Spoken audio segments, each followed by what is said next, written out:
군대는 어느 군대인가? 해병대, 특전사, 또 수색대, 역시 나름대로 힘들고 목숨을 내놔야 합니다. 그러나 대한민국 군인 출신들에게 한번 물어보십시오. 100이면 100 다 모두가 뭐라고 얘기하냐면 자기가 다녀온 군대가 가장 힘들다라고 얘기를 합니다.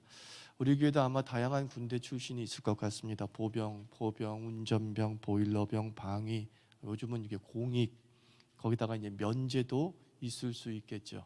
그런데 하나같이 뭐라고 그래요? 다 힘들다고 말합니다. 저는 6개월 방위 출신입니다. 방위는 18개월 방위가 있었고 6개월 방위가 있었는데 저는 6개월 방위였습니다. 얼마나 짧은 시간 동안 군대 생활했으니 편했겠습니까? 그러나 저는 너무나 힘들었습니다. 왜냐하면 같은 18개월 방위가 6개월 방위가 6개월밖에 군대 생활 안 한다고 하면서 얼마나 정신적으로 괴롭혔는지 모릅니다. 그래서 6개월 동안 지옥에 있는 것 같은 느낌으로 6개월을 보냈습니다. 3년 다녀온 사람한테 미안하지만 저도 되게 힘들게 군대 생활 아닌 군대 생활을 했다는 겁니다. 저는 고난도 이와 같다고 생각을 합니다. 절대 고난이란 없습니다. 죽을 병에 걸린 사람이 사업에 실패한 사람에게 이렇게 말합니다. 이봐 자네는 다시 재기할 기회가 있지 않는가? 그러나 나는 6개월 뒤면 이 세상을 떠나야 해. 자네는 나보다 낫네. 살아있다는 것 자체를 감사하게, 맞는 말입니다. 하지만 빚에 쫓기는 사람, 그런데 죽을 용기가 없는 사람은 꿈이 있다고 합니다. 무슨 꿈이 있냐면 암이라도 빨리 걸려서 죽었으면 좋겠다라는 꿈을 가지고 있다는 거예요. 미처 신앙적인 이유 때문에 또 자식 생각하면서 죽을 용기는 생기지 않는데 자연사라도 빨리 했으면 좋겠다 하는 꿈을 가지고 있다는 거죠. 이렇게 고난은 상대적인 것입니다. 어느 한 사람이 가장 큰 고난을 겪는 게 아니라 누구나 다 지금 겪는 고난이 감기든 암이든 그 사람에게는 절대적 고난이고 가장 고통스러운 것임을 우리가 서로 인정해야 되는 거죠. 그럼 고난이라는 게 뭡니까? 고난은 크게 세 가지로 정의할 수 있죠. 첫째, 고난은 상실이죠. 상실이 고난입니다. 내가 가지고 있었던 것에 대한 박탈로 인한 육체적, 정신적 아픔, 이것이 고난입니다. 돈을 가지고 있던 사람이 돈을 잃게 되었을 때 견딜 수 없게 되는 거죠. 교통사고로 얼굴에 큰 화상을 입게 된 자매는 오랫동안 거울을 볼 수 없었습니다. 자신의 아름다운 미모를 박탈당하고 상실당했기 때문이죠. 사랑했던 부모님이 죽었을 때 우리는 사랑의 상실로 정신적 공황에 빠진 거죠. 텅 빈 엄마의 방에서 엄마 잃은 상실만큼 우리는 눈물을 흘리게 됩니다. 둘째로 고난은 좌절이죠. 내가 원하는 대로 되지 않을 때 극심한 방황에 빠지게 되는 겁니다. 내가 가지고 있던 것을 잃었을 때도 고난이지만 내가 원하는 대로 되지 않았을 때도 우리는 심한 공황 상태에 빠집니다. 대학 낙방이 왜 고난입니까? 꿈의 좌절이기 때문이죠. 자기가 그렇게 가고 싶었던 것인데 가지 못했기 때문에 그 대학 낙방을 한 사람에게는 큰 힘듦이고 어려움입니다. 뭐 그까지 갖고 힘들어하냐? 아직 네 인생은 창창해 라고 할지 모르겠지만 그 순간 원하던 것을 얻지 못했을 땐 누구나 다 우리는 고통에 휩싸이게 되는 겁니다. 실업자가 된다는 게 왜 고난입니까? 월급 타서 멋지게 감사 헌금하고 어머니 내복 사드리려고 하는 소박한 꿈이 좌절되었기 때문에 그 실업이 고난으로 다가오게 되는 거죠. 그래서 고난을 이기는 법, 고난을 겪지 않는 비법이 있습니다. 오늘 말씀한 것에 반대가 되면 되겠죠. 가진 것이 없으면 상실로 인한 고난을 겪지 않을 것이고, 또 꿈이 없으면 고난을 겪지 않게 되는 거죠. 원하는 것이 없으면 좌절로 인한 심리적 공황을 겪을 이유가 없습니다. 그러나 우리가 이 땅을 살면서 소유하지 않고 살 수 있습니까? 우리가 꿈을 꾸지 않고 살 수 있습니까? 아무리 거지라 하더라도 거적대기 한 장이라도 있지 않습니까? 예전에 TV를 보니까 노숙자가 자살하고 싶다고 말을 합니다. 이유가 뭐냐면 자기가 바닥에 깔고 있던 박스를 누가 훔쳐갔다는 거예요. 그래서 죽고 싶다라고 인터뷰를 한 노숙자의 모습을 생생하게 기억합니다. 꿈을 꾸고 살지 않을 수 있습니까? 오늘 저녁에 된장국을 먹고 싶다. 이것조차도 꿈인 거예요. 그런데 된장국은커녕 밥통에 밥도 없습니다. 순간 사는 맛이 사라지는 것이죠. 다른 말로 무슨 뜻입니까? 우리 삶 속에 고난은 어쩔 수 없이, 피할 수 없이 우리에게 다가올 수밖에 없다는 거예요. 왜냐하면 우리의 삶의 패턴이 고난을 자처하고 있는 겁니다. 가지고 싶은 게 많고 원하는 것이 많기 때문에 그 가지고 싶은 양만큼, 원하고 싶은 양만큼 우리 삶에는 상실과 좌절이라는 고난이 우리 속에 닥쳐올 수밖에 없는 거예요. 그런데 소유하지 않고 살 수는 없고 꿈을 꾸며 살 수 없기 때문에 우리는 인생을 살아가면서 순간순간 이 결핍의 세상 속에서 고난을 맞닥뜨리게 되고 고통에 직면하게 됨을 인정해야 됩니다. 중요한 것은 고난이 없는 삶이 아니라 이 고난과 고통을 이길 방법을 생각해야 되지 않겠습니까? 오늘 고난을 이기는 방법을 성경에서 가르쳐주고 있습니다. 고통은 어쩔 수 없고 고난은 어쩔 수 없이 우리 삶에 온다는 이 사실을 인정하고, 그러나 그 고통과 고난을 하나님께서 그대로 내버려 두시는 것이 아니라 하나님은 그 좌절에서 우리를 건지기를 원하시고 그 상실에서 우리를 일으키시기를 원하신다 라는 이 메시지에 귀를 기울여야 합니다. 그래서 시편 107편 오늘 19절 20절은 이 고난을 향한 하나님의 솔루션을 소개하고 있습니다. 읽어봅니다. 같이 읽을까요? 시작. 이에 그들이 그들의 고통 때문에 여호와께 부르짖음에 그가 그들의 고통에서 그들을 구원하시되 그가 그의 말씀을 보내어 그들을 고치시고 위험한 지경에서 건지시는도다. 하나님은 우리를 고난에서 건지시기를 원하시고 계시죠. 그래서 우리에게 뭘 보내신다고 말씀합니까? 천사를 보낸대요? 아니죠. 군대를 보낸대요? 아니죠. 돈다발을 보낸대요? 더더욱 아닙니다. 무엇을 보내신대요? 말씀을 보내시오. 이렇게 기록되어져 있습니다. 고난과 위경에 빠진 자에게 하나님이 돈다발을 보내시고 군대를 보내시는 것이 아니라 그의 말씀을 보내시어서 우리를 위험한 지경에서 건지신다. 밑줄 쫙 그으시기 바랍니다. 고난 없는 세상을 우리 하나님께서 우리에게 주시는 것이 아니라 고난 가운데서 말씀을 보내시어서 고난 가운데 우리를 건지시는 하나님을 보여주고 계십니다.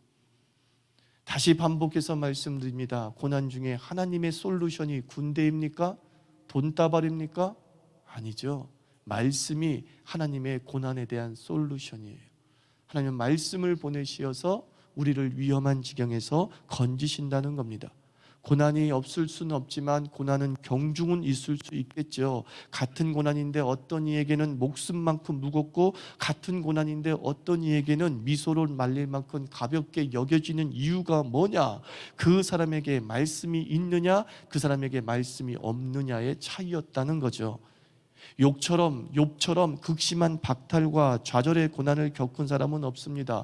누가 봐도 육체적, 정신적 고통의 극한 상황을 경험했습니다. 그는 모든 것을 잃어버리는 고난을 경험했습니다. 그런데 욥이 고난 중에 견딜 수 없었던 것이 있었습니다. 욥기서를 끝까지 읽어보면 중간중간마다 욥이 견딜 수 없었던 것은 그의 육체적 고통도 아니고 그의 모든 것을 잃어버린 상실의 고통도 아니었습니다. 하나님이 도무지 욥에게 말씀하지 않은 것, 이 고난에 대해서 하나님이 침묵하고 있는 것, 주의 말씀이 전혀 들리지 않는 것, 그게 고난 중에 고난이었다는 거예요. 아무 말씀도 안 하십니다. 너의 죄 때문이야 라고 말씀 좀 하시면 그것이 억장 무너지는 말이다 하더라도 뭔가 마음속에 위로를 받든지 아니면 굳든 결심을 할 수 있을 텐데 하나님은 너무 오랫동안 욥의 좌절과 욥의 상실에 대해서 침묵하고 있었습니다.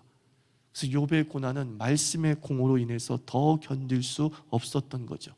그러다가 하나님께서 비로소 욥에게 말씀하십니다. 근데 욥에게 말씀하는 게 욥아 내가 너를 일으켜 세울 거야 그런 말씀하지 않습니다. 하나님은 얘기합니다. 내가 이 여기를 창조할 때 너는 어디 있었니? 라고 하면서 욥이 투덜투덜 거렸던 부분에 대해서 하나님이 좀 질책하는 말씀을 하십니다. 근데 놀라운 일이 벌어집니다. 너를 일으켜 세울 것이야, 너를 도와줄 거야 라는 말씀이 아니라 그냥 하나님의 말씀인데 약간 부정적인 그 말씀이 들려지는 가운데 욥이 놀라운 힘을 얻기 시작했다는 겁니다. 오, 그렇습니다. 하나님, 나를 단련하신 후에 내가 정금같이 죽게 나아오리라. 내가 이전에는 내가 귀로만 주님을 들었는 말씀을 들었는데 이제 내가 눈으로 봅니다 라고 하면서 하나님을 만나고 하나님의 말씀을 들은 것만으로 원기 회복되어지는 놀라운 욥의 모습을 욥기에서 읽게 되는 거죠.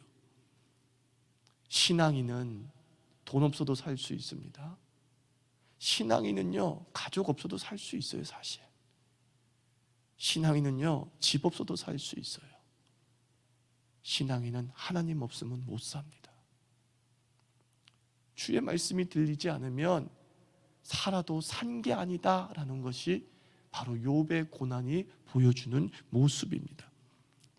시편 38편은 다윗의 시입니다. 다윗은 육체도 아프고 심리적인 불안감에 휩싸였고 거기다가 배신, 원수의 대적, 온갖 고난에 직면하게 됩니다. 그런 멀티 압박에서 다윗이 더더욱 견딜 수 없었던 것이 있었습니다. 시편 38편 14절에서 다윗의 심정이 고스란히 녹아 있습니다. 나는 듣지 못하는 자 같아서, 나는 귀머거리가 된 자 같아서.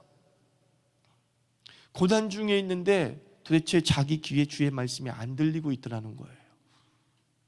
예전에 광야에서 방황하고 그리고 사울에게 쫓겼을 때는 수시로 하나님이 나는 너의 산성이 될 것이요, 너의 방패가 될 것이요, 너의 요새가 될 것이요, 너의 환난 날의 피난처가 될 것이라고 말씀하신 그 하나님이 이번에는 도저히 말씀하지 않고 있는 거예요. 그게 너무나 견딜 수 없어가지고 나는 듣지 못하는 자 같아서, 그렇게 잘 들리던 주의 말씀이 들리지 않아서 내가 귀머거리가 된 줄 알았습니다. 그러면서 뭐라고 그 뒤에 고백합니까? 여호와여, 나를 버리지 마소서. 무슨 뜻인지 아십니까? 다윗은 말씀이 들리는 여부를 가지고 하나님이 나를 택했는지 버렸는지를 판단했다는 거예요. 하나님이 선택한 자에게는 선명한 하나님의 말씀이 들립니다. 하나님이 역사하기 전에 그 사람의 귀에 먼저 들려지는 것이 주의 말씀이라는 거예요. 하나님께서 그를 구원하고 그를 사명자로 세우시고 그를 강력한 자로 세우시기 전에 하시는 일이 무엇이냐? 그가 주의 음성을 듣기 시작한다는 거예요. 저는 우리 자유교회 교인들 한 사람 한 사람이 주의 음성을 듣는 자 되기를 축원합니다. 주의 음성이 들리는 그 순간 그것은 하나님의 구원이 시작이 된 거거든요. 주의 음성이 들리는 그 순간이 하나님이 너를 세워 나의 사명자로 삼겠다 라고 하는 출발 신호이거든요. 다윗은 그래서 걱정했던 거예요. 너를 버리셨습니까? 말씀이 안 들리는 거 보니 저를 버리신 겁니까? 우리는 거꾸로 생각하잖아요. 말씀이 좀 들려지게 해봐. 말씀이 들려지게 해봐. 아니에요. 예배 시간이든 어떤 상황이든 주의 말씀이 들리지 않으면 말씀을 전하는 자의 책임이 아니라 듣는 자의 책임이다, 그런 뜻이에요. 너는 왜 안 들리니? 주님이 널 버렸나 보다. 이게 다윗의 위기의식이었던 거예요. 주의 말씀이 들리면 어떤 고난에서도 건짐을 받았는데 이 상황에서는 안 들리니까 난 더 이상 주께서 나를 구원하지 않으실 모양이구나. 하나님이 나를 갖다가 기름 부은 것에서 나를 이제 제껴 놓으신 것이구나 라고 하는 긴박한 위기감을 가졌다는 거예요. 그 신앙의 위기는 어디서 찾아야 되느냐? 말씀의 유무, 내가 들리느냐 안 들리느냐, 이 신앙의 유무를 가지고 평가해야 되는 거예요. 하나님의 말씀이 하나님의 말씀으로 들리면 그 사람은 하나님의 역사에 지금 끼어든 것이죠. 하나님의 말씀이 들리지 않으면 그 사람은 하나님의 역사의 변두리에서 지금 서성거리고 있다라고 하는 것이 다윗의 고백입니다. 다윗의 고백이에요. 절대적으로 무거운 고난은 존재하지 않는다라고 말씀했죠. 다만 말씀이 없는 가운데 닥친 고난은 견딜 수 없는 중압감으로 다가오게 되는 겁니다. 감기, 어쩌면 하찮은 질병입니다. 그러나 하나님의 말씀이 없는 가운데 감기가 우리 삶에 침투에 들어오면 그냥 만사가 지겨워지면서 입에서 툭 하면 나온다는 얘기가 죽고 싶어. 아우, 내가 이렇게 살아서 뭐하냐? 실제로 그래요. 간단한 감기 몸살에도 우리는요, 막 죽고 싶다는 생각이 들고 인생이 짜증이 나요. 왜 그래요? 말씀이 없어서. 간암, 얼마나 무서운 병입니까? 근데 그 간암 중에서도 미소를 잃지 않아요. 이유가 뭐냐면 그에게 주의 말씀이 들렸거든요. 너는 나의 자녀이고 내 사랑하는 아들이고 내가 너를 일으켜 세우리라는 그 하나님의 음성이 들렸을 때 간암이란 무거운 질병 속에서도 찬송과 미소를 잃지 않게 되는 것이죠. 말씀이 그런 힘이 있는 거예요. 말씀이 없는 자는 감기에도 쓰러지지만 말씀이 있는 자는 간암 중에도 일어서는 줄 믿습니다. 일어나 걸어라 라고 하는 주의 음성이 들리면 우리는 벌떡 일어나 21세기 사도행전을 기록하는 인생이 되리라 믿습니다. 이지선 자매라고 아시죠? 교통사고로 얼굴 등에 큰 화상을 입고 겨우 회복된 그런 자매죠. 이 자매가 제가 전에 섬기던 교회에서 이제 간증을 하러 왔는데 이렇게 얘기해요. 나는 예전에 아름다운 상태로 돌아가지 않을 겁니다. 왜냐하면 지금 이 고난으로 말미암아 예전에 듣지 못했던 하나님의 은혜를 누리고 있고 하나님의 말씀을 깨달았기 때문입니다. 아직도 그에겐 고난이 진행 중인 거죠. 얼굴을 잃어버렸어요. 그의 사진을 보면 참 이쁜 얼굴을 가지고 있던 자매였습니다. 근데 아직도 진행 중이에요. 얼굴은 여전히 험악해요. 일그러졌어요. 그런데 그가 노래할 수 있었던 이유가 뭐냐? 그 일그러진 병상에서 하나님의 말씀이 들렸대요. 너는 내 사랑하는 딸이야. 내가 너를 들어 사용할 거야. 이 음성을 들었을 때 그는 고난 중에 좌절하지 않고 벌떡 일어서 예수 그리스도의 복음을 삼천리 방방곡곡에 전하는 귀한 사명자로 쓰임받게 되는 것이죠.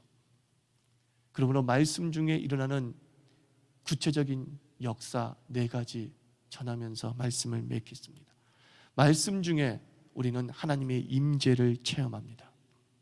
요한복음 1장에서 말씀이 육신이 되어 우리에게 오셨다라고 말씀하고 있습니다. 하나님의 말씀은 하나님 자신이다, 그런 뜻입니다. 말씀이 들린다는 것은 하나님을 만나고 있다는 뜻입니다. 말씀은 하나님의 임재 상황입니다. 임재하시고 현현하신 하나님은 말씀하십니다. 그러면 지금 말씀했다는 것은 임재했다는 뜻입니다. 말씀이 들렸다는 것은 우리가 주의 임재 가운데 돌입했다라는 것입니다. 오늘 이 자유교회에서 드려진 11시 예배가 하나님의 말씀이 혹 여러분 삶 속에서 하나님의 말씀으로 들리고 있다고 한다면, 아, 정말 하나님이 말씀하고 있구나라는 것을 아멘으로 화답하고 있다면 그 사람은 지금 주의 임재 가운데 있는 것입니다. 주의 임재와 말씀은 별도로 떨어져 있는 게 아니에요. 말씀이 있는 곳에 임재가 이미 있는 것이고 임재하신 곳에 주의 말씀이 선포되었고 들려지게 됨을 성경은 말씀하고 있습니다. 전능하신 하나님 아버지께서 말씀하신 것은 반드시 성취되고 이루어질 줄 믿습니다. 내가 너를 고아와 같이 버리지 않겠다고 하나님께서 말씀하셨다면 우리는 그 말씀대로 주님의 위로와 돌보심을 받으며 살게 될 줄 믿습니다. 성경을 읽으면서 아멘이 나오면서 감격하게 되고 설교를 들으면서 입술에서 아멘이 흘러나오면 하나님은 이미 임재하신 것이고 그 임재를 통해서 말씀하신 대로 우리를 회복시키실 것입니다. 그게 말씀 중에 일어나는 역사예요. 둘째, 말씀 중에 일어나는 역사는 우리의 심령이 강해집니다. 말씀 중에 우리의 심령이 강해집니다. 하나님의 말씀은 무너진 상황을 세우기 전에 무너진 심령을 먼저 세우시는 게 순서더라고요. 그 세워진 심령으로 무너진 상황을 재건하게 하시는 겁니다. 여호수아가 모세가 죽은 후에 의기소침하여 무기력해 빠진 것 같습니다. 가나안 족속은 여전히 강력한데 어찌 내가 그 하나님을 대신했던 모세를 대신할 수 있을까 하는 아주 심리적 압박에 시달렸던 것 같습니다. 강력한 모세를 잃은 여호수아의 상실감을 회복시키시기 위해 모세를 다시 살려주셨는가? 아니죠. 하나님은 다시 모세를 살려주신 것이 아니라 하나님은 무력함에 빠진 여호수아를 찾으시어서 그 여호수아에게 말씀하셨습니다. 여호수아야, 강하고 담대하라. 내가 너와 함께 하겠고 네가 밟는 모든 것을 내가 너희에게 주리라. 그 주의 말씀이 여호수아에게 선포되어졌을 때 위대한 지도자 모세를 잃은 상실감, 그리고 자신감이 없었던 그 여호수아가 힘을 얻어 이스라엘 민족을 규합시키고 요단강을 건너는 하나님의 역사를 이루었습니다. 주의 말씀이 들려지면 심령이 강해지는 거예요. 심령이 강해지면 뭐든지 할 수 있어요. 심령이 강해지면 여전히 고난의 상황이지만 그 상황을 이겨나갈 힘들이 생기게 되는 겁니다. 말씀이 선포되어질 때마다, 말씀이 들려지고 아멘할 때마다 여러분의 영혼을 세우시는 하나님의 역사를 기대하십시오. 나를 강하게 하실 겁니다. 내 심령을 강하게 하실 것입니다. 그리하여서 이기게 하시고 싸우게 하시고 마침내 승리하는 하나님의 사람으로 우뚝 서게 하신다는 것이죠. 그리고 셋째, 말씀 중에 우리는 육체의 질병을 이기게 됩니다. 하나님께서, 예수님께서 많은 질병들을 고치실 때 뭘로 고치셨습니까? 다 말씀으로 고치셨습니다. 일어나 걸으라고 말씀하시고, 귀신아 나가라 말씀하시고, 죽은 자여 살아나라 말씀하시고, 나사로야 일어나 걸어라. 예수 그리스도, 즉 하나님이 말씀을 하실 때마다 병든 자들이 치유받고 귀신 들린 자들이 고침받는 역사가 있었습니다. 저는 말씀이 치유 역사, 설교가 치유 역사라고 하는 체험을 제가 어느 교회 집회를 갔을 때에 체험을 했습니다. 제가 설교를 했는데 많은 사람들은 뭐 기도가 치유의 방식이라고 얘기를 하잖아요. 그래서 막 안수기도 하고 그러면 질병이 나아가고 그런 어떤 뭐랄까요, 퍼포먼스가 교회 안에 많이 있지 않습니까? 저는 어렸을 때 그냥 설교를 한 거예요. 하나님의 사랑에 대한 설교를 쫙 했습니다. 설교를 쫙 했는데 그 교회 어느 교인 한 분이 그러더라고요. 저 어린 목사 설교를 듣고 있는데 아픈 부분이 싹 사라졌다고 얘기를 하는 거예요. 그걸 이제 우회적으로 제가 들은 것이죠. 기도해서 사람이 고침받았다라는 얘기는 수없이 들었지만 설교 중에 고침받았다 얘기는 별로 없잖아요. 근데 별로 없어야 되는 이유가 아닌 것이, 성경은 곳곳에서 말씀으로 치유를 했잖아요. 성경은 다 하나님의 말씀으로 사람을 고치셨잖아요. 오늘 아프신 분들이 있습니까? 진심으로 화답하면, 그리고 하나님의 말씀으로 내 영혼을 때리고 있음이 분명하다고 한다면 그 말씀은 심령만 고치는 것이 아니라 우리 육체도 고치는 줄 믿습니다. 하나님 말씀은 그런 능력이 있는 거예요. 말씀 중에 그런 역사가 벌어진다는 거예요. 그래서 말씀을 소중히 여겨야 되는 겁니다. 말씀을 소중히 여기십시오. 들을 만한 말씀이라고 듣는 것이 아니라 하나님의 말씀이기 때문에 들으시기 바랍니다. 그래야 그 말씀이 역사함을 우리에게 가르쳐주고 있습니다. 그리고 셋째, 몇째죠? 넷째. 넷째.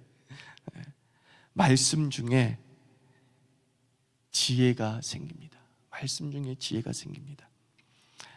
이건 예화를 들어 한번 설명을 할게요.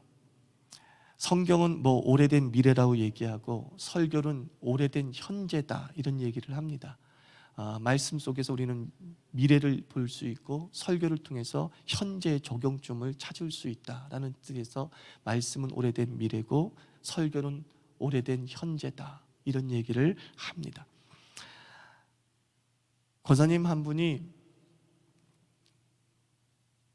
어떤 중요한 결정을 할 때마다 이분은 자신의 기도방에 들어가서 딱 두 가지를 합니다. 첫째가 뭐냐면은 시편을 1편부터 150편까지 계속 읽어 나가요. 둘째가 무엇이냐면 이제 그 당시는 설교 테이프를 돌아다녔어요. 지금은 이제 음성 파일이 있어서 다 다운받지만 설교 테이프가 있어 설교 테이프를 자기가 이때까지 교회에서 샀던 설교 테이프를 다 갖고 들어가서 그냥 무작위로 듣는 거예요. 그리고 그 설교 테이프에서 정한 본문 말씀을 읽고, 그러면 어떤 일이 벌어지냐면은 뭘 기도해야 될지가 순간 떠오른대요. 그래서 그 다음부터는 기도를 하는 거예요. 근데 뭘 기도해야 될지가 떠오른다는 것은 무슨 뜻이냐? 무슨 기도 내용이 곧 자기가 선택할 내용인 거예요, 사실은. 아, 이렇게 선택해야겠구나 라고 하는 것이 기도 제목으로 나오는 것이죠. 그 기도 제목이 나오기까지 그 권사님이 하신 일이 중요한 거예요. 말씀을 읽고 말씀을 듣고, 기도하기 전에 말씀을 읽고 기도하기 전에 말씀을 들었을 때 그 말씀이 기도 줄을 잡아주는 것이죠. 내가 무엇을 기도해야 되고 내가 기도해야 될 이 직면한 이 문제에 대해서 어떤 방법으로 주님께 아뢰야 되고 어떻게 도와달라고 주께 기도해야 될지에 대한 솔루션이 나오는 것이죠. 말씀은 이렇게 우리에게 판단과 지혜를 주는 것입니다. 중요한 결정을 해야 되고 뭘 어떻게 해야 될지 모를 때 기도해야겠죠. 근데 기도하기 전에 말씀을 충만하게 집어넣을 때 그 말씀이 기도의 맥과 기도의 줄과 기도의 핵심으로 우리를 이끌어준다라는 것입니다. 그리고 마지막 다섯째는 이겁니다. 기도는 말씀 중에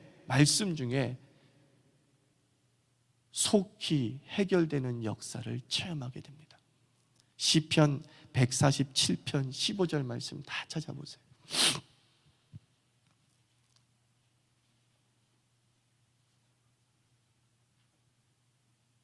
시편 147편 15절 있습니다. 시작. 그의 명령을 땅에 보내시니 그 말씀이 속히 달리는 도다. 하나님의 말씀은 거북이가 아니죠. 하나님의 말씀은 표범처럼 토끼처럼 신속하게 달려간다는 거예요. 하나님의 말씀이 들리는 그 순간부터 지체와 서행이 없습니다. 말씀의 칼날이 나의 고난과 사탄의 유혹을 신속히 제거하실 것입니다. 주의 말씀이 들리는 그 순간이 해결되는 그 순간이라는 거예요. 하나님의 말씀은 어쩌다가 먼 훗날 이루어지는 게 아니에요. 내가 너를 도우리라 먼 훗날 어쩌다 이루어지는 게 아니에요. 내가 너를 세우리라 먼 훗날 어쩌다 세우시는 게 아니에요. 여러분의 귀 속에, 여러분의 심령 속에 내가 너를 세우리라, 내가 너를 도우리라, 내가 너를 고치리라는 말씀이 선명하게 들린 것이 분명하다면 그 순간 해결된 것입니다. 이 얘기를 하고 있는 거예요. 그게 하나님의 말씀이 분명하다면, 그것에 대해서 아멘으로 분명하게 확신 있게 화답했다면 그 말씀은 속히 달려 우리를 좌절에서 건지실 것이요 상실에서 건지실 것입니다. 그게 말씀 중 일어나는 역사예요. 부족한 종이 주의 말씀을 전했습니다. 여러분들이 부족한 종의 말씀을 하나님의 말씀으로 정말 확신 있게 아멘으로 화답하시어서 이 말씀 중 일어난 5가지 역사 다 여러분의 것이 되기를 주의 이름으로 축원합니다. 기도합시다.